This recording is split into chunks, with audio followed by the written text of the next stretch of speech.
बिस्मिल्लाहिर्रहमानिर्रहीम। मुअज़्ज़ज़ ख़वातीन व हज़रात, गुज़श्ता अपनी वीडियो में हमने कुदरतुल्लाह शहाब के सफ़र हज के मुतालिक कुछ गुफ्तगू की थी। कुछ जो हमारे दोस्तों को बहुत ज़्यादा पसंद आई और उन्होंने कहा कि इसमें कुछ ज़्यादा तफसीलात होनी चाहिए थी, लेकिन मैं ये रिकमेंड करूँगा कि अगर आप ज़्यादा तफसीलात देखना चाहते हैं तो मुमताज़ मुफ्ती साहब की किताब जो है लब्बैक जो है उसका मुताला करें। लेकिन कुछ चीज़ें जो हैं जो उस वीडियो में रह गई थी और कुछ इंपॉर्टेंट भी हैं, और ख़ास तौर पे वो एहसासात का सफ़र है, एहसासात का मामला है, वो मैं आपके साथ कुछ चीज़ें बयान करके हम फिर आगे चलते हैं। मुमताज़ मुफ्ती साहब ये कहते हैं कि जब आप हज करने जाएं तो अपने साथ कैमरा लेके मत जाएं, क्योंकि अगर आप कैमरा लेके जाएंगे तो फिर आपकी वो जो एक कनेक्शन है वो शायद सही तरीके से इस्टेब्लिश नहीं होगा। उसकी बजाय कैमरे की बजाय अपना दिल लेके जाएं और वो उस दिल में वो सारे कैफियत को, उन तस्वीरों को, उन मामलात को उतार लें जो वहाँ आप महसूस करें, क्योंकि कैमरा जो है वो आपके और अल्लाह के दरमियान एक रुकावट भी बन सकता है, हकीकत के दरमियान पर्दा बन के भी खड़ा हो सकता है।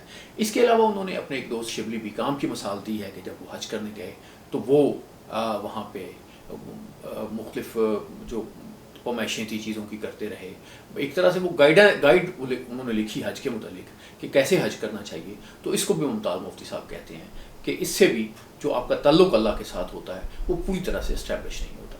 और एक और बात की भी उन्होंने एक और साहब का भी जिक्र किया है जिन्होंने हज किया और वहाँ उन्होंने बड़ी शानदार तस्वीरें बनाई, और फिर कुतुबुल्लाह शहाब साहब को, मुमताज़ मुफ्ती साहब को उन्होंने वो तस्वीरें जो हैं वो स्लाइड्स में दिखाई। वो बड़ी ज़बरदस्त तस्वीरें थी, लेकिन कुतुबुल्लाह शहाब की राय भी यही थी कि ये शख्स जो है ये हज करने की बजाय या अल्लाह के साथ एक राब्ता और एस्टेब्लिश करने की बजाय इसमें उलझ गए हैं। तो ये पहली बात तो जो हज के मामले में मुमताज़ मुफ्ती साहब के सफ़रनामे से हमें मिलती है वो ये कि जब भी आप जाएं तो कोशिश करें कैमरा साथ ना लेके जाएं। कभी कोई तस्वीर उतर जाए तो वो तो एक अलग बात है, लेकिन हर जगह पे अगर आपके दिल में ये ख्वाहिश होगी कि मेरी तस्वीर ही उतर जाए तो फिर आपको शायद उस कैफियत का जो तजुर्बा नहीं होगा जो हज का मकसद होता है। इसके अलावा वो दूसरी बात करते हैं कि अल्लाह जो है वो नबी अकरम सल्लल्लाहु अलैहि वसल्लम पे दूध भेजता है, उसके फरिश्ते दूध भेजते हैं, और मुसलमानों को तलकीन की गई है कि वो नबी अकरम सल्लल्लाहु अलैहि वसल्लम पे दूध भेजें। और उनकी सूरत में अल्लाह ने अपना जो अहकामात थे, अल्लाह ने जो अपना पैगाम था जो दुनिया को देना था वो भी मुकम्मल किया। तो मुसलमानों के लिए जो रोज़ा रसूल है उसकी बहुत गैर मामूली अहमियत है। अल्लाह के साथ तो थोड़ा सा फ्रैंकनेस मैं उसे कह लूँगा बहुत से लोग कर लेते हैं, लेकिन यहाँ पे नबी की बात आती है, हुज़ूर अकरम सल्लल्लाहु अलैहि वसल्लम की बात आती है, वहाँ पे तो अल्लाह भी कहता है कि देखो उनकी आवाज़ से अपनी आवाज़ को ऊंचा ना करना, वरना कहीं ऐसा ना हो कि तुम्हें पता भी ना चले और तुम्हारे सारे अमल ज़ाया हो जाए। तो जो औलिया कराम होते हैं, जो बुज़ुर्ग होते हैं, वो बहुत ज़्यादा एहतियात करते हैं, अदब करते हैं रोज़ा रसूल सल्लल्लाहु अलैहि वसल्लम पे।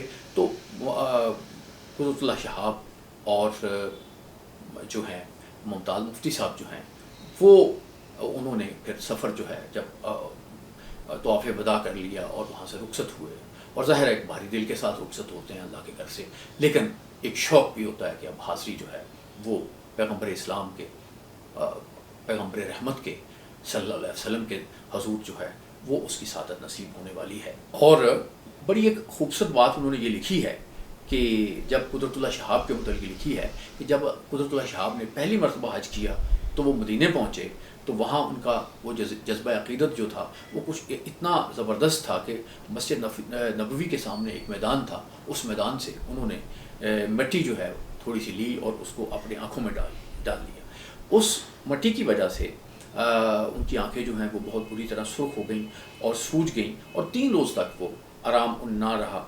इस आलम में वो 2 रोज़ तक जो है वो बड़े एहतियात के साथ सोटा टेक कर मस्जिद नबवी में पहुँचते और फिर सारा दिन सूजी हुई आँखों से वहाँ बैठे रहते, चूँकि बार बार मस्जिद और वहाँ से आना जाना उनके लिए मुश्किल था। तो मुमताज़ मुफ्ती साहब ने कहा कि मैंने कुदरतुल्लाह शहाब से कहा ये आपने क्या किया, ये तो सरासर हमाकत थी। हाँ, वो बोले थी तो हमाकत थी तो की क्यों, इस हमाकत की वजह से कितना नुकसान हो। नुकसान उन्होंने पूछा 3 दिन आप सब्ज़ गुंबद को ना देख सके? हाँ, वो बोले 3 दिन सब्ज़ गुंबद को ना देख सका, लेकिन इन 3 दिनों के दौरान मुसलसल तौर पर मेरी बंद आंखों के सामने सब्ज़ जाली मुअल्लक रही। यूँ लगता था जैसे वो सोजन ना हो बल्कि सब्ज़ जाली की सलाखें हों। तो ये एक मोहब्बत का एक आप यूँ देखें कि जो लोग जो हैं वहाँ पे जाते हैं, मदीना शरीफ उन्हें हासिल होती है, तो उनकी अक़ीदत के मुख्तलिफ़ तरीके हैं। तो ये बात बयान करती है कि किस तरह से जो है वो मदीना के मुतालिक जो है, मदीना शरीफ के मुतालिक जो है वो कुदरतुल्लाह शहाब की एक अक़ीदत का मामला था। तो वो इसमें इस शहर में ये भी बताते हैं कि मदीना मुनव्वरा शहर जो है इससे कोई भी वाकिफ़ नहीं है, कोई वाकिफ़ हो ही नहीं सकता। ये शख्स किसी को नज़र नहीं आता, कोई इसे नहीं देख सकता। ये शहर एक अजीम मीनार के साए में छुपा हुआ है। जिधर भी देखो उधर यही अजीम मीनार नज़र आता है।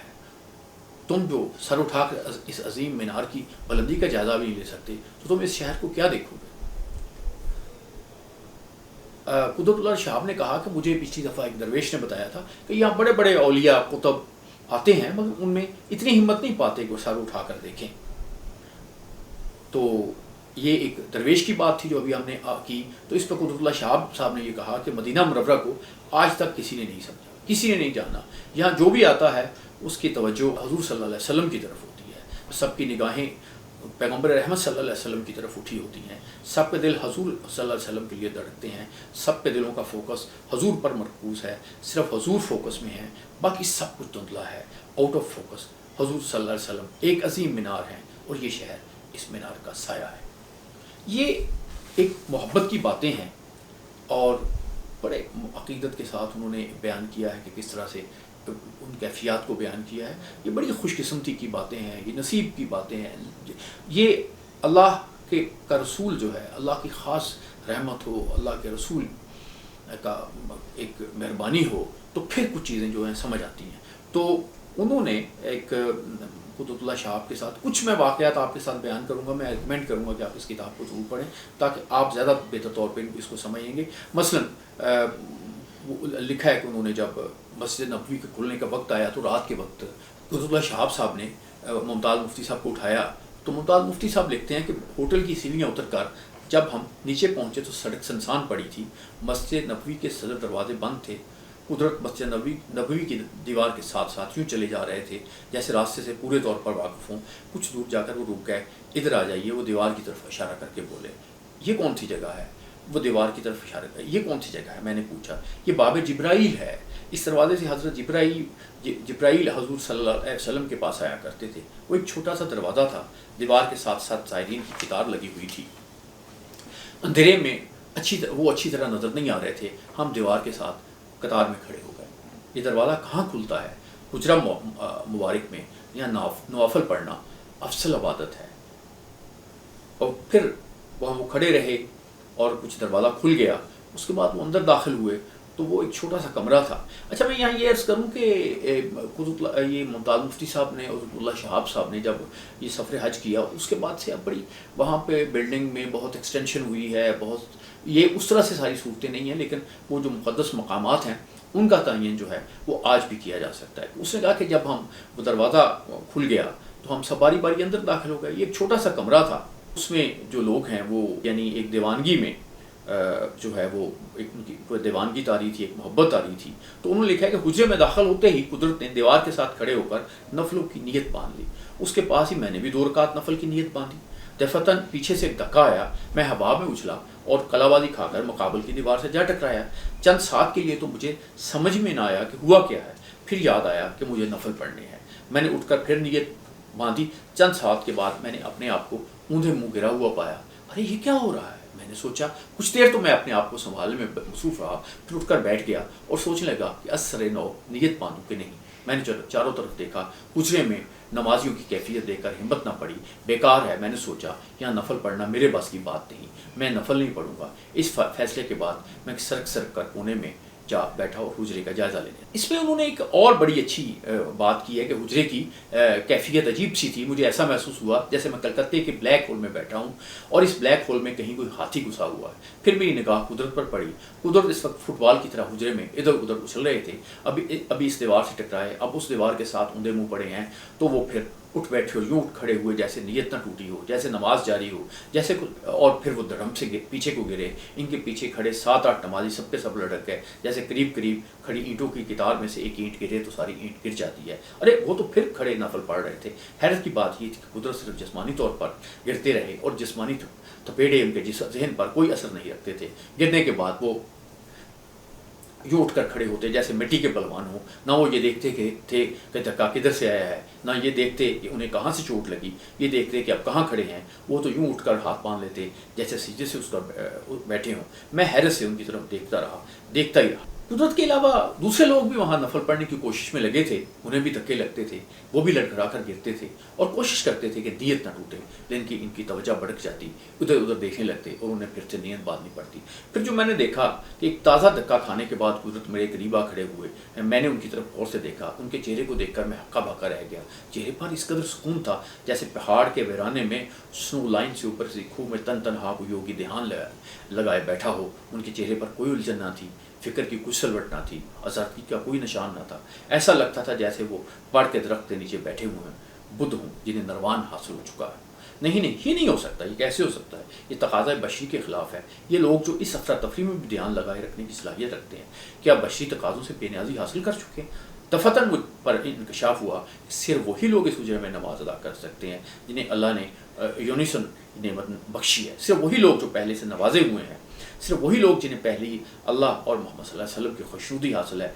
या रसूलुल्लाह, मुझसे गुनाहगारों पर या नफल पढ़ने के दरवाजे क्यों बंद कर दिए गए हैं? मुझ जैसे दुनियादार यकसुई की ताकत हासिल क्यों नहीं है? जो पहले से नवाजे हुए नहीं हैं, वो इस नेमत उस्मा से महरूम क्यों नहीं है? दफ़तन मेरी निगाह कुदरत पर पड़ी जो सलाम फिर चुके थे और मेरी तरफ बड़ी शफ़क़त से देख रहे थे। मुझे ऐसे महसूस हुआ जैसे उनकी मुस्कुराहट में हुज़ूर आला सल्लल्लाहु अलैहि वसल्लम का पैगाम झलक रहा हो कि ए मुमताज़, हमने तेरा सलाम कबूल किया, अब चलें। उन्होंने मुझसे कहा। खुशी से कुदरत की बाछें खिली हुई थी, वो चल पड़े और उन्होंने उनके पीछे पीछे हो लिया। बाले जबरील से ज़ारीन का एक ताज़ा रेला आया और हम चश्मे ज़दन में हुजरे से बाहर निकल गया। मैंने देखा कि हम मस्जिद नबवी के उस हिस्से में जा निकले हैं। तुर्की की तामीर में छता हुआ वसी तवील लान है जिसमें यहाँ वहाँ कतार में कई स्तून खड़े हैं। कुदरत दालान में दाखिल होते ही दाएं हाथ मुड़ गए। हमारे सामने मज़ार मुक़द्दस का सबस जंगला था। जंगले के सामने कुदरत रुक गए और हाथ उठाकर दवा पढ़ने लगे। मैंने भी उनके पीछे खड़े होकर हाथ उठा लिए। जल्दी मैंने महसूस किया कि हुज़ूर आला सल्लल्लाहु अलैहि वसल्लम की खिदमत ख़िदमत पेश करने के लिए मेरे पास कोई दवा ही नहीं है। ये ज़ाहिर है मैंने जैसे आपसे गुजारिश की है कि ये तफसील तो इस किताब की मैं आपके साथ शेयर नहीं कर सकता, लेकिन कुछ जो बातें हैं वो मैं ज़रूर कुछ अहम हिस्से हैं जो बयान करूँगा। लब्बैक में पाकिस्तान और मदीना शरीफ के दरमियान एक नए तल्लुक़ की, एक रूहानी तल्लुक़ की ख़बर भी मिलती है। उसमें कुतुबुल्लाह शहाब ने एक मस्जिद नबवी के चाबी बरदार का एक मैसेज का तज़किरा किया है, जिसमें जो सदर पाकिस्तान को उन्होंने पैगाम भिजवाया था, जिसमें उन्होंने कहा था कि 1947 में हमने ख्वाब देखा कि एक पौधा मस्जिद नबवी से फूटा और देखते ही देखते बेल की तरह बहुत दूर तक चला गया। इसके परले सरे पर सब्ज़ पत्तियाँ निकल आईं। एक साल के बाद फिर वही ख्वाब देखा कि इस पौधे के परले सरे पर जो पत्तियाँ फूटी थीं वो खुश्क हो गईं, लेकिन मस्जिद नबवी में उसकी जड़ यूं की तूं हरी है। तो बात यह है कि इस तरह की बातें जो हैं ये मौजूद हैं।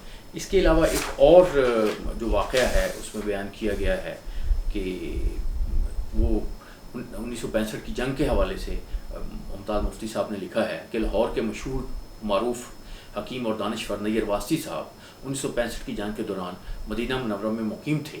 जब पाकिस्तान वापस पहुँचे तो उन्होंने रेडियो पाकिस्तान से जंग के मुतालिक अपने तासरात बयान किए। फरमाया, लाहौर की वो खातून जो 18 साल से मदीना मुनव्वरा में मुकीम है और रोज़ा पाक की जाली के पास बैठी रहती है कि उसने बताया कि 6 सितंबर को मैंने हुज़ूर अकरम सल्लल्लाहु अलैहि वसल्लम को इस कदर परेशान हाल देखा।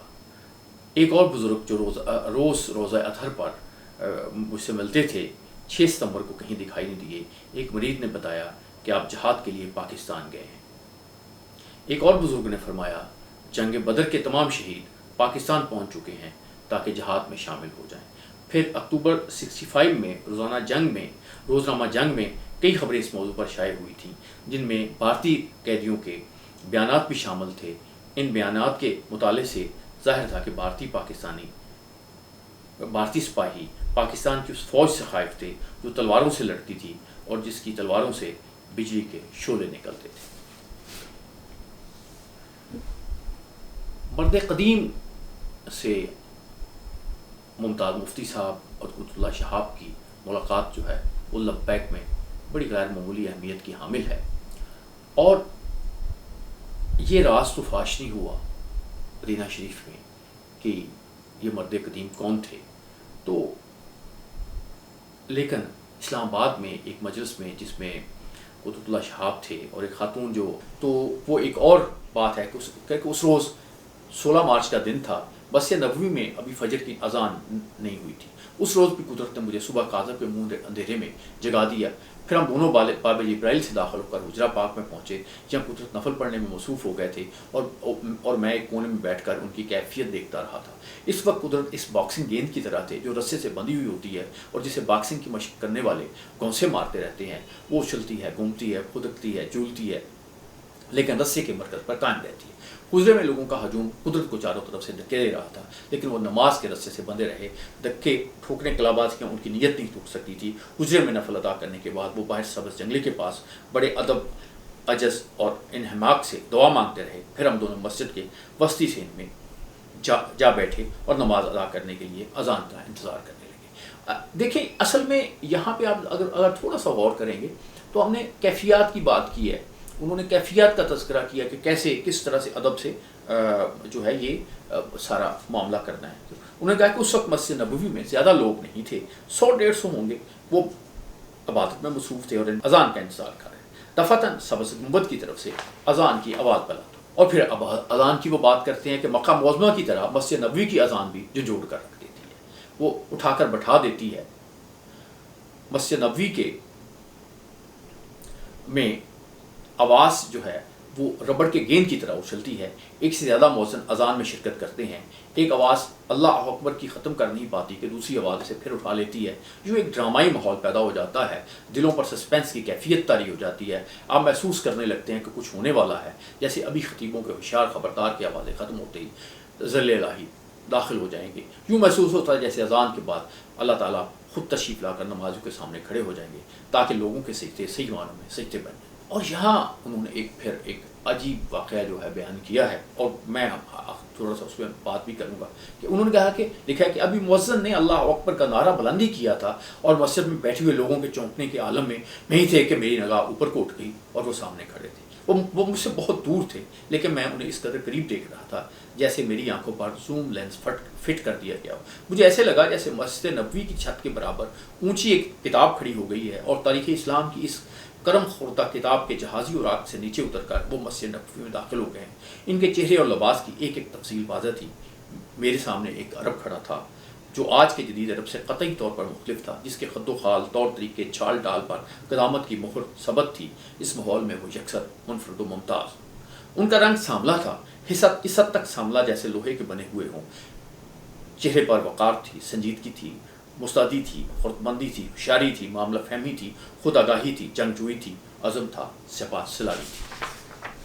انہیں دیکھ کر محسوس ہو رہا تھا کہ وہ منتظم ہیں، سردار ہیں، حکم دینے کے عادی ہیں۔ ان کا چہرہ نورانی نہیں تھا، جیسے کونے میں بیٹھ کر عبادت کرتا ہے ان کا اشعار نہ ہو۔ ان کے بشرے پر علم کی جھلک نہیں تھی، خود ستائی نہ تھی جو عالم کے چہرے پر تمبو کی طرح تنی ہوئی ہوتی ہے۔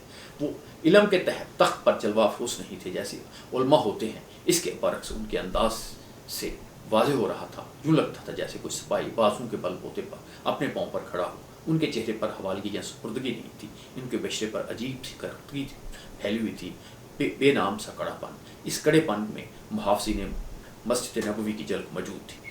میں نے قدرت کی طرف دیکھا، وہ آنکھیں جھکائے بیٹھے تھے، لیکن جھکی جھکی آنکھوں کا انداز بتا رہا تھا کہ وہ بن دیکھے سب کچھ دیکھ رہے تھے۔ آپ اس شخص کو دیکھ رہے ہیں کیا؟ میں نے پوچھا کون شخص؟ انہوں نے کھوکھلی آواز میں سوال کیا۔ وہ جو سامنے صفے چیرتا ہوا آ رہا ہے۔ حضرت نے آنکھیں یوں اوپر اٹھائیں جیسے کچھ جانتے ہی نہ ہو۔ دیکھا نا آپ نے، عرب دکھتے ہیں؟ ہاں، وہ بولے بے شک عرب دکھتے ہیں، لیکن آج کے عرب سے کتنے مختلف ہیں، یوں لگتا ہے جیسے تاریخ اسلام کے بوسیدہ صفحات سے نکل کر آ رہے ہوں۔ ہاں، وہ بولے مجھے لگتا ہے جیسے وہ سیدھے ہماری طرف آ رہے ہیں۔ نہیں، حضرت نے کہا غالباً کوئی جگہ تلاش کر رہے ہیں۔ اسی دوران میں مؤذن اذان کے اختتام تک پہنچ گئے تھے اور آخری اللہ اکبر پر ڈرامائی کیفیت کا نقطہ عروج پر پہنچ چکا تھا۔ اس پر مسجد میں بیٹھے ہوئے لوگ سب نماز کے لیے اٹھ کھڑے ہوئے۔ مسجد کے صدر دروازے سے جو ہمارے عقب میں تھا نمازیوں کے تعداد ریلا داخل ہوا۔ ان کے لیے جگہ بنانے کی غرض سے پچھلی صفوں کے لیے نمازی اگلی صفوں میں داخل ہونے لگے۔ بہت سے لوگ پچھلی صف سے نکل کر ہماری صف میں آنے لگے۔ پیچھے سے ایک ہاتھ میرے کندھے پر رکھ پڑا۔ میں نے اکھیوں سے بائیں طرف دیکھا۔ کوئی شخص میرے اور قدرت کے درمیان زبردستی گھسنے کی کوشش کر رہا تھا۔ ایک ہاتھ سے قدرت کو دائیں طرف سے دھکیل رہا تھا اور دوسرے ہاتھ سے مجھے بائیں طرف دھکیل رہا تھا۔ حج کے دوران قدرت نے بار بار مجھے تاکید کی تھی کہ حرمین میں دل کی آزادگی سے آلودہ ہونے سے حتی الوسع بچاؤ کیا جائے۔ مسجد میں جگہ ہو یا نہ ہو، دل میں ضرور جگہ ہو۔ سجدہ کرنے میں کتنی تکلیف نہ ہو کیوں نہ ہو، نماز میں توجہ قائم رہے یا نہ رہے، چاہے کچھ بھی ہو جائے، دل میں غصہ یا ناراضگی جو ہے وہ پیدا نہ ہو، چونکہ یہاں مثبت رویے سے بڑھ کر کوئی تفصیل ہے ہماری۔ اس وقت میں قدرت کی اس تلقین کو قطعاً بھول گیا۔ یہ کون بدتمیز ہے، میں نے سوچا، جو زبردستی ہم دونوں میں حائل ہو رہا ہے، میں اسے حائل ہونے نہیں دوں گا، بالکل نہیں۔ میں نے قدرت کی طرف اپنا دباؤ اور بڑھایا، اس کے ساتھ ہی میرے غصے میں مزید اضافہ ہو گیا۔ بھلے مانس اول تو صف میں اب گنجائش ہی نہیں ہے، اگر آنا ہی ہے تو بے شک آ جا، قدرت کے دائیں ہاتھ آ جائے۔ یہ کیا تو زبردستی ہم دونوں کے درمیان گھسنے پر مصر ہے؟ کوئی بات ہے بھلا؟ نہیں، میں تجھے ادھر گھسنے نہیں دوں گا۔ میں نے قدرت کی طرف اپنا دباؤ اور بڑھا دیا۔ اگر امام کچھ دیر اور توقف کرتا تو میں اپنا دباؤ قائم رکھتا، لیکن امام نے نیت باندھ کر تکبیر پڑھ دی۔ میرے ہاتھ اوپر کو اٹھے اور وہ شخص ہم دونوں کے درمیان گھس کر کھڑا ہو گیا۔ اس پر مجھے اتنا غصہ آیا کہ میں بھول گیا کہ کہاں کھڑا ہوں، کون ہوں، کیا کر رہا ہوں۔ مسجد میری نگاہوں سے وہ پوش ہو گئی۔ نماز مکینیکل اٹھ بیٹھک ہو کر رہ گئی۔ لاؤڈ سپیکر شور مچا رہے تھے، ان کی آواز میں کوئی مفہوم باقی نہیں تھا۔ میرے دل میں غصے کی کھچڑی پکتی رہی، ابال آتے رہے، جاگ اٹھتی رہی، حتیٰ کہ عوام نے سلام پھیر دیا۔ جب میں نے اپنے دائیں ہاتھ سے اسلام پھیرا تو حیرت سے میں بت بن کر رہ گیا۔ میرے دائیں ہاتھ قدرت اور میرے درمیان وہ خود بیٹھے تھے۔ انہوں نے اسلام کرنے کے لیے بائیں ہاتھ منہ موڑا، مگر میں انہی کی طرف دیکھتا رہ گیا۔ ان کی آنکھوں سے شفقت بڑی نگاہ مجھ پر پڑی، کرم فرمائی کی، ایک فوار سی مجھ پر گری اور میں بھیگ گیا۔ اس قدر بھیگ گیا کہ نہ غصہ رہا، نہ کھچڑی، نہ ابال، نہ ناراضگی۔ چاہیے تو یہ تھا کہ رد عمل کے طور پر میں احساس ندامت سے بھیگ جاتا، لیکن ان کی توجہ کا اثر اس قدر شدید تھا کہ ندامت کو بھی ساتھ ہی بہا کر لے گیا۔ جب میں نے دور سے انہیں دیکھا تو مجھے مرد آہن نظر آئے تھے۔ ان کے چہرے پر وقار بھی تھا، لیکن اب جب کہ قریب بیٹھ کر میں نے انہیں محسوس کیا تو وہ سراسر شفقت تھے۔ ان کے وجود سے شفقت کی شعائیں یوں نکل رہی تھی جیسے زمین سے کشش ثقل کی لہریں نکلتی ہیں۔ ان کے ہاتھوں، بازوؤں اور آنکھوں سے جذبہ ہمدردی کے وہ باقی اٹھ رہے تھے۔ یا اللہ، یہ کیا اسرار ہے؟ اس پروکار، خود آگاہ سپہ سالار کو قریب آ کر کیا ہو گیا؟ کیا یہ ان کی شخصیت کی چوتھی سمت ہے؟ لیکن یہ تو باقی سمتوں کی نفی کر رہی ہے۔ ظاہری سمت تو ہٹ کر رہنے کو کا احساس لا رہی ہے، لیکن یہ سمت قریب بلا رہی ہے، قریب اور قریب۔ اس قرب میں ایک عجیب سی لذت تھی۔ میں نے اپنا آپ اس لذت کے حوالے کر دیا اور پھر یوں لگا جیسے میں کسی شفقت کے سمندر کے ساحل پر لیٹا ہوں اور لہروں کا بہاؤ مجھے بڑے پیار سے چھوتا ہے اور پھر وہ لہریں مجھے اپنی گود میں لیتی ہیں۔ سارا سمندر سمٹ کر ماں کی گود بن گیا ہے۔ دوا پڑھنے سے پہلے مرد قدیم نے جیب سے ایک لکڑی نکالی، اسے بصد احترام آنکھوں سے لگایا، چوما اور پھر ہاتھ دعا کے لیے پھیلا دیے۔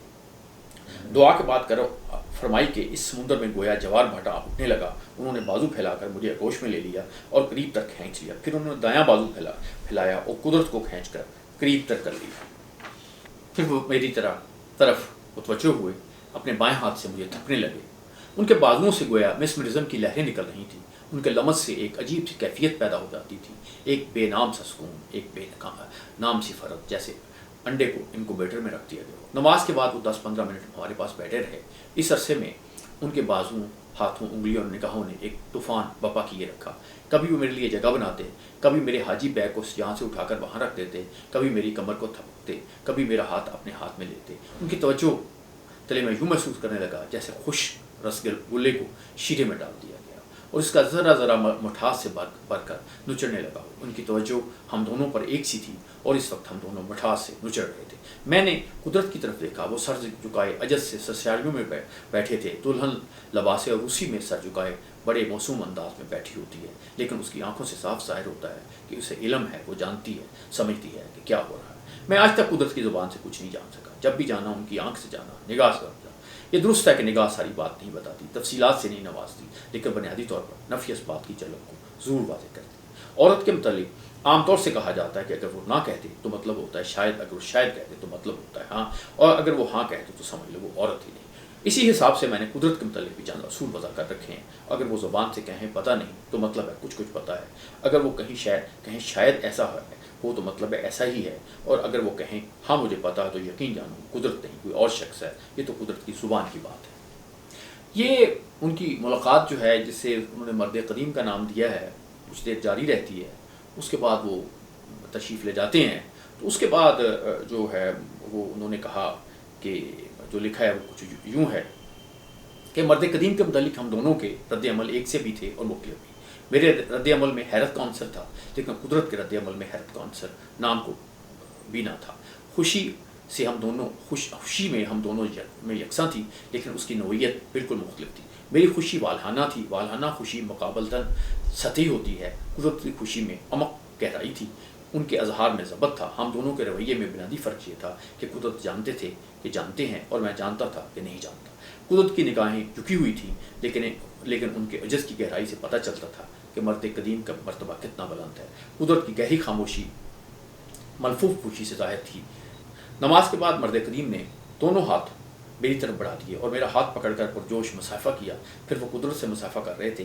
اس کے بعد وہ اٹھ بیٹھے اور بڑے وقار سے مسجد نبوی کے ترکی برآمدے کی طرف چل پڑے۔ ان کی چال میں وہی وقار تھا، وہی ٹھہراؤ تھا، وہی خود اعتمادی تھی۔ چونکہ اس وقت نمازی بیٹھے ہوئے تھے، لہذا انہیں جاتے ہوئے دور تک میں دیکھتا رہا۔ میری آنکھوں میں پھر سے وہی زوم لگ گیا۔ مسجد میں بیٹھے ہوئے باقی لوگ سب کے سب فوکس سے باہر نکل کر تندلا گئے۔ صرف ایک شخص پیش تھا۔ برآمدے کے قریب جا کر انہوں نے مڑ کر ہماری طرف دیکھا۔ کوئی مرد آہن، مستعد، خردمند، معاملہ فہم، جنگجو، خودآگاہ، قدیم سردار۔ انہیں دور کھڑے دیکھ کر مجھے شک پڑنے لگا کہ یہ وہ شخص نہیں جو کچھ دیر پہلے ہمارے ساتھ بیٹھا ہوا تھا۔ سے محترمہ عطیہ کے طور پہ جن کا ذکر کیا گیا ہے، جس میں قدرت اللہ شہاب بھی تھے، ان کی مسز بھی تھی، تو انہوں نے اس میں ممتاز مفتی صاحب نے ایک سوال کیا کہ مسجد نبوی میں ہمیں ایک ایسے بزرگ سے ملنے کی سعادت ہوئی جن کی خوشبو قدرت کے لیے کئی ایک دن قائم رہی۔ سچ؟ عطیہ نے شدت اشتیاق سے پوچھا۔ سچ، میں نے کہا۔ چاہے سب پوچھ لیجیے ان سے۔ عطیہ نے قدرت کی طرف دیکھا۔ قدرت نے کچھ کہے بغیر سر اس بات میں ہلا دیا۔ کون تھے وہ؟ عطیہ نے پوچھا۔ قدرت نے کچھ منہ سے کہے بغیر ہاتھ ہلا کر اللہ جانے کا اشارہ کر دیا۔ یہی تو میں آپ سے پوچھنے کے لیے بے قرار تھا۔ میں نے عطیہ سے کہا، اب آپ جو یہاں تشریف لائی ہیں تو ذرا دیکھ کر بتائیے کہ وہ کون بزرگ تھے۔ عطیہ جو ہے ان کے متعلق ایک جو بات انہوں نے لکھی ہے کہ وہ مراقبہ کرنے میں انہیں ایک اللہ نے ایک برکت دی تھی، ایک ان میں صلاحیت تھی۔ عطیہ نے قدرت کی طرف دیکھا، وہ چپ چاپ بیٹھے تھے، یہ بام کر کے قدرت کو کوئی اعتراض نہیں۔ عطیہ بادب بیٹھ گئی، سر جھکا لیا اور مراقبے میں چلی گئی۔ اور مراقبے میں جب وہ گئی ہیں تو وہاں پہ انہوں نے کہا کہ وہ جو جن سے آپ کی ملاقات ہوئی ہے وہ شہدائے بدر میں سے ایک تھے۔ تو یہ ظاہر ہے کہ بہت بڑی خوش قسمتی کی بات تھی۔ اور اس کے بعد ممتاز مفتی صاحب کو قطب اللہ شہاب نے بتایا اگلے دن کہ وہ ان کی چونکہ حاضری لگ گئی ہے، وہ یہاں نہیں ٹھہریں گے، تو وہ رخصت ہو رہے ہیں۔ تو یوں یہ حج کا یہ سفر نامہ جو ہے یہ قطب اللہ شہاب کی حد تک تو ختم ہوتا ہے۔ ممتاز مفتی صاحب کے بعد میں تاثرات ہیں، ان کا سفر ہے، دوسری چیزیں ہیں۔ تو میں آپ کو یہ سجیسٹ کروں گا کہ آپ اس کو ضرور پڑھیں۔ اس میں بہت سی چیزیں ہیں جو بہت سے راز ہیں، روحانی راز ہیں، روحانی نقطے ہیں جو آپ کی باطن کی آنکھ کو کھولنے میں بڑے معاون ثابت ہو سکتے ہیں۔ اللہ آپ کا حامی و ناصر ہو۔